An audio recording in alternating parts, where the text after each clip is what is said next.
बिस्मिल्लाहिर्रहमानिर्रहीम। जी तो स्टूडेंट्स आगे मेरे पास क्वेश्चन नंबर 1 का पार्ट 2 है। उसका रिलेशन उसने हमें क्या दिया हुआ है, कहते हैं एक्स प्लस वाई इक्वल होना चाहिए 5 के। ठीक है जी, तो हमने वो वाले रिलेशंस लेने हैं जो उसमें एक्स और वाई दोनों को हम लोग प्लस करें तो वो 5 के इक्वल हो जाए। ठीक है स्टूडेंट्स, अब देखें ये हमारे पास रिलेशन है जो कि हमने पहले ही ऑलरेडी निकाल दिए हुए हैं। देखिए एक्स को कहते हैं पहले वाले को और वाई कहते हैं दूसरे वाले को। ठीक है, अब हमने वो वाले रिलेशन लेने हैं जिनमें हम लोग इन दोनों को प्लस करेंगे तो हमारे पास 5 आ जाएगा। ठीक है, ये देखें 1 + 1 2 होता है, 1 + 2 3 होता है, 3 + 1 4 होता है, 4 + 1 इक्वल होता है 5 के। तो हम लोग पहला रिलेशन होगा 1 × 4। ओके जी, अब देखें 2 और 1 3 4 और ये हमारे पास हो जाएगा दूसरा रिलेशन यानी कि 2 × 3। ठीक है जी, इन दोनों को प्लस करेंगे तो हमारे पास 5 आ जाता है। ठीक है, सेम लाइक अगर ये 6 हो जाएगा, ये 4 है और तीसरा हमारे पास आएगा 3 × 2। ठीक है जी, अगर इन दोनों को हम प्लस करें तो हमारे पास 5 आ जाएगा। ठीक है,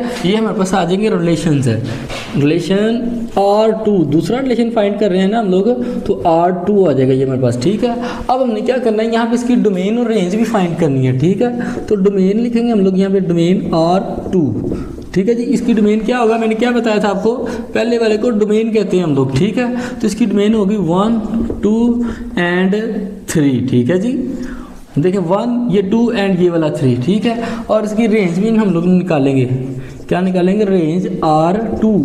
ठीक है, और रेंज हम लोग किसे कहते हैं, सेकंड वाले को हम लोग रेंज कहते हैं। ठीक है स्टूडेंट्स, तो इसकी रेंज क्या होगी हमारे पास 4, उसके बाद 3 और उसके बाद 2। ठीक है, और ये इसका क्या है जी, आंसर है। ठीक है स्टूडेंट्स, अगर आपको क्वेश्चन की समझ आ गई तो कमेंट सेक्शन में ओके लिखें और कंप्लीट एक्सरसाइज के लिए हमारे channel easy math by doctor Shahid को सब्सक्राइब कर लें।